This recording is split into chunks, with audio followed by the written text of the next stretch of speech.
اپنے دل سے اللہ کا ذکر اور عبادت میں مشغول کرے. انہوں نے بھی دل کی طرف متوجہ کیا. منور شاہ قادری رضی اللہ عنہ نے آپ نے بھی فرمایا کہ اپنے جو دوسرا درجہ ہے وہ شہادت، اپنی زبان کو شہادت میں مشغول کرے، جوارح کی عبادت میں اور زبان کو شہادت میں. اور یاد رکھ لے شہادت اس وقت تک قبول نہیں کی جاتی جب تک کہ تصدیق بالقلب نہ ہو. تصدیق بالقلب شرط ہے. اگر کوئی ظاہری طور پر صرف کلمہ پڑھتا ہے تو اسلام مسلمان نہیں مانا جائے گا جب تک کہ تصدیق بالقلب نہ ہو. شہادت کے پیچھے تصدیق بالقلب یعنی دل کا ماننا بھی سچے دل سے وہ شرط ہے. تو وہ بھی بات میں آ گیا. دوسرا درجہ خاص کا، اور یعنی لسان ظاہر بھی اور لسان قلب بھی دونوں جب اللہ کی طرف مشغول ہو تب بندہ ایمان کے درجے پر ہے. اور شرف الدین احمد یامنی نے فرمایا کہ دوسرا درجہ جب شریعت نفس کا درجہ طے کر کے دل کے مقام پر آ جائے تو اب جو خاص کا درجہ وہ یہ ہے کہ دل طریقت کے راستے سے روح کے درجے پر چلا جائے. یہ دوسری منزل ہے سلوک کی. اور شیخ ابو طالب مکی فرماتے ہیں کہ دوسرا علامات، دوسرا استقامت کا یہ ہے کہ منزل میں ٹھہرے نہیں. ایمان کی جو منزل اس میں ٹھہرے نہیں. اللہ نے فرمایا لیزدادوا ایمانا مع ایمانہم، کہ ان کے ایمان کو مزید ہم بڑھاتے رہیں گے. یعنی ایمان ترقی کرتا رہے، یہ نہیں کہ ایک ہی جگہ رک جائے، ترقی کرتا رہے. تو یہ خاص کا درجہ ایمان پر ایمان بڑھتا ہے. اور خاص کا جو آخری درجہ وہ علامات استقامت پہ، درجات استقامت پہ حضرت ابو علی لقاق نے فرمایا وہ دلوں کی صفائی ہے. پہلا نفس کو ادب سکھانا، دوسروں کو دلوں کو تہذیب یعنی اخلاق حسنہ اور دلوں کو صاف کرنا. وہ بھی انہوں نے بھی وہی بات بیان فرمائی جو غوث پاک نے فرمائی.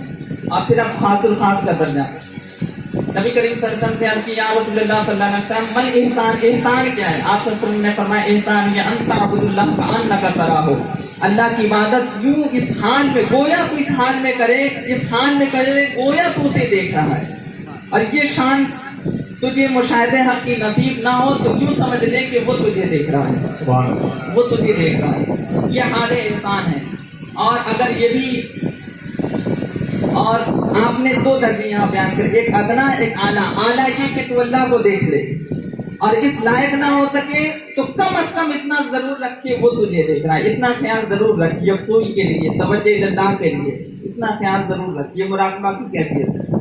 اب سرکار مصطفیٰ نے بھی فرمایا کہ دو حروف بچے. پہلا تا صاد ہو گیا، دوسرا واو اور فا.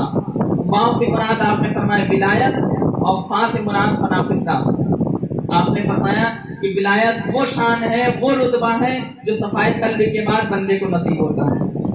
یعنی ولایت کا ماخذ لکھیں. آپ نے فرمایا کہ اخلاقی الہیہ پیدا کر دے اور دل میں اللہ کے صفات الہی یعنی صفات بشریت اتار کر پھینک دے اور اللہ کے اخلاق سے متصف ہو جائے، وہ بندہ ولی ہوتا ہے. اور اس سے بھی اعلیٰ درجہ یہ ہے جو حضور نے فرمایا کہ گویا تو اسے دیکھنا ہے. تو یہاں تک کہ اس وقت تک بندہ کوئی اس وقت تک دیکھ نہیں سکتا جب تک کہ وہ فنا فی اللہ نہ ہو جائے. مشاہدہ حق اسی وقت اس کو نصیب ہوگا جب تک کہ وہ اپنے وجود کو ختم نہ کر دے. اور ایک مثال دیتا ہوں، وما رمیت اذ رمیت ولکن اللہ رمی. اے محبوب آپ نے جو کنکری پھینکی تھی وہ آپ نے نہیں پھینکی، وہ اللہ نے پھینکی. جب بندہ مقام فنا فی اللہ پر پہنچتا ہے تو اس کا فعل بھی فعل الہی ہوتا ہے. جس طرح مصطفیٰ کا کنکری پھینکنا بھی اللہ کا فعل ہو گیا. ایک مثال دی. آگے پھر غریب نواز نے فرمایا کہ تیسرا درجہ جو عارف باللہ کے لیے ضروری ہے، تیسری چیز وہ ہے جہاد. جہاد کا معنی یہ ہے کہ اللہ کی سوا کسی غیر پر نظر نہ ڈالے. انہوں نے بھی وہی بات کی کہ مشاہدہ حق میں کسی غیر پر نظر نہ ڈالے. اتنا مشغول ہو جس طرح بھائی مستعمی فرماتے تھے ابتدا میں خود اللہ کو ڈھونڈتا تھا، ہر جگہ خود کو پاتا تھا، لیکن آج 40 سال ہو گئے اب خود کو بھی دیکھتا ہوں تو اللہ کو پاتا ہوں. یعنی کسی غیر پہ نظر نہیں ڈالتے، ہر وقت اللہ کے مشاہدے میں غرق رہتے تھے. یہ مقام فنا باللہ بھی ہے، مقام باللہ بھی اور ماثر باللہ بھی. اور پھر شیخ منور علی شاہ قادری رضی اللہ تعالیٰ آپ کا قول یہ ہے کہ تیسرا درجہ جو خاص کا ہے اور انسان کی جو وجود کی جو حقیقت ہے وہ یہ ہے تیسرا کہ دل کو توحید میں مشغول کرے.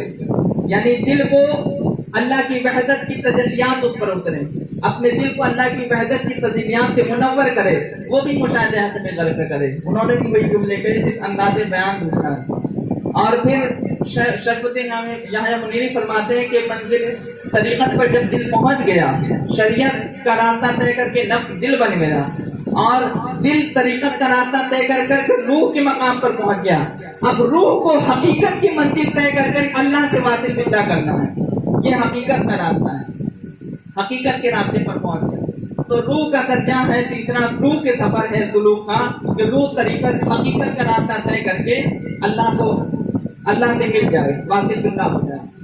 اور پھر حضرت شیخ ابو طالب رضی اللہ تعالیٰ عنہ آپ نے فرمایا کہ تیسرا درجہ وہ یہ ہے علامات استقامت میں، وہ یہ کہ اللہ کے وصول میں پردہ حائل نہ ہو، اللہ کی ملاقات میں پردہ حائل نہ ہو۔ وہی جو غریب نام نے فرمایا غیر اللہ پہ نظر نہ ڈالے، یعنی مشاہدے حق میں پردہ نہ ہو، اسی وقت اسی کے مشاہدے میں مستغرق رہے۔ اور جو آخری شیخ ابو الاتفاق رضی اللہ تعالیٰ عنہ کا قول، آپ نے فرمایا کہ آخری جو درجہ استقامت ہے اور تیسرا اور خاص الخاص کا وہ یہ کہ بندہ اسرار الہی کو پا جائے، اور یہ اس وقت ہو سکتا ہے جب بندہ مشاہدہ حق میں مستغرق ہو جائے، تب اس کی روح اللہ سے مکالمہ کرے گی، تب اللہ اس پر وہ اثر منکشف کرتا ہے اور وہ باتیں اس سے کرتا ہے جس سے فرشتے بھی بے خبر ہوتے ہیں، جس سے ملائکہ بھی بے خبر ہوتے ہیں، اللہ اس کے روح پر وہ اسرار منکشف کرتا ہے۔ اب میں کسی کے لیے بہت مشکل بات لگے تو آخری میں ایک واقعہ بتا رہا ہوں کہ بات اللہ کے فضل پر ہوتی ہے، ذالک فضل اللہ یؤتی من یشاء، یہ اللہ کا فضل ہے جسے چاہے نوازے، واللہ فضل العظیم، اللہ بڑے فضل والا ہے۔ سیدنا جبرائیل علیہ السلام سے اللہ نے فرمایا کہ شب قدر کے موقع پہ ایک رات شب قدر کی تھی، اللہ نے فرمایا کہ جبرائیل دیکھو پوری آسمانیں پوری زمین پر جھانک کر دیکھو کون ہے جو میری بندہ میری عبادت کر رہا ہے، کوئی ہے؟ سیدنا جبرائیل علیہ السلام نے آسمان دنیا سے جب جھانکا پوری دنیا کو دیکھا تو ہر شخص سویا ہوا تھا سوائے ایک مجوسی اس کے جو آنکھ جلا کر ایک ٹانگ پر کھڑا ہو کر آنکھ کی پوجا کر رہا تھا۔ تو سیدنا جبرائیل علیہ السلام بڑے جلال میں آئے اور آپ نے فرمایا یا اللہ تیری عبادت کرنے والا تو کوئی نہیں، البتہ یہ آنکھ کی پوجا کرنے والا مجھے ملا ہے، اور اسے دیکھ کر مجھے یہ لگ رہا ہے کہ میں ابھی اس کی گردن مروڑ دوں۔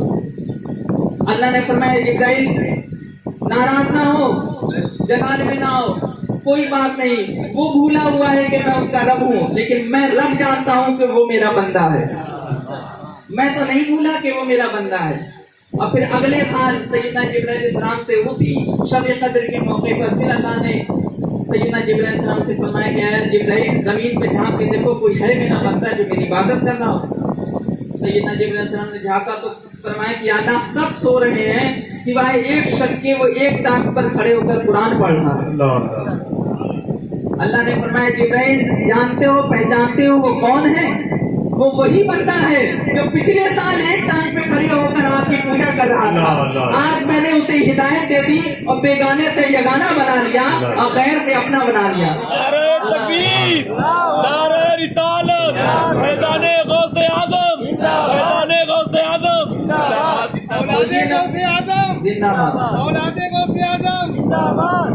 تو یہ نہ سمجھے کہ یہ بہت مشکل ہوتا ہے، بلکہ کوشش کریں تو سب کچھ آسان ہے۔ اللہ کی راہ کی طرف آئیے تو صحیح، اور سرکار غوث اعظم کی بارگاہ میں دعا ہے کہ ہم سب کی حاضری قبول فرمائے، اپنے شہزادے کی فضل برکات سے ہمیں مستفید فرمائے اور ان کو ہم سے خوش رکھے، اور سرکار غوث پاک ان کے صدقے اپنی کلالوں کو بھی ہم سے خوش رکھے، اور خود غوث پاک ان کے صدقے ہم سے خوش رہے، ان کے صدقے مصطفیٰ خوش رہے صلی اللہ علیہ وسلم، ان کے صدقے اللہ تبارک و تعالیٰ ہم سے خوش اور راضی رہے۔ وما علینا الا البلاغ۔ السلام علیکم۔